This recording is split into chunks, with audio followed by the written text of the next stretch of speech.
નમસ્તે, પ્રણામ. મારા વાલા અને આદરણીય વોર્ડ નંબર 2 ના રહેવાસીઓ, હું ડોક્ટર નૃપાંશ કુમાર અરવિંદલાલ પટેલ, ભારતીય જનતા પાર્ટીના પ્રતિનિધિ તરીકે આજે આપની સમક્ષ માત્ર એક ઉમેદવાર તરીકે નહીં, પરંતુ આપના પરિવારના એક સભ્ય અને સેવક તરીકે ઉભો છું. પ્રાંતિજ આપણું ઘર છે અને આ વોર્ડનો વિકાસ એ આપણી સહિયારી જવાબદારી છે. સેવા, સમર્પણ અને શિસ્ત એ ભાજપના પાયાના સિદ્ધાંતો છે અને એ સંસ્કારો સાથે હું આપની સેવા કરવા માટે સજ્જ છું. મારી નમ્ર અપીલ છે, લોકશાહીમાં આપણો એક એક મૂલ્યવાન અને પવિત્ર મત એ વિસ્તારના આવનારા ભવિષ્યની દિશા નક્કી કરે છે.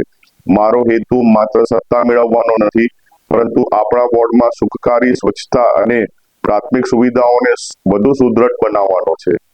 લોક પ્રતિનિધિ તરીકે આપના પ્રશ્નોને વાચા આપવાની મારી નેમ છે.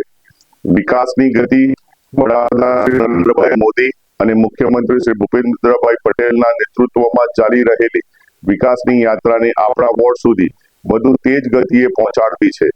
મારી નમ્ર વિનંતી છે કે આગામી પેટા ચૂંટણીમાં આવતીકાલના ઉજ્જવળ ભવિષ્ય માટે અને વિકાસ કાર્યોને વેગ આપવા માટે આપનો કિંમતી મત ભારતીય જનતા પાર્ટી ભાજપના નિશાન કમળ પર આપી મને પ્રચંડ બહુમતીથી વિજયી બનાવો.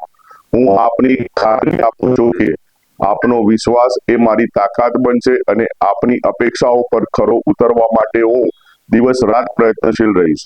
આપણો વોર્ડ, આપણો વિકાસ, આપણો સાથ. આપનો નમ્ર સેવક doctor નૃપાંશ Arvindbhai Patel, Bharatiya Janata party, ward number 2, Prantij.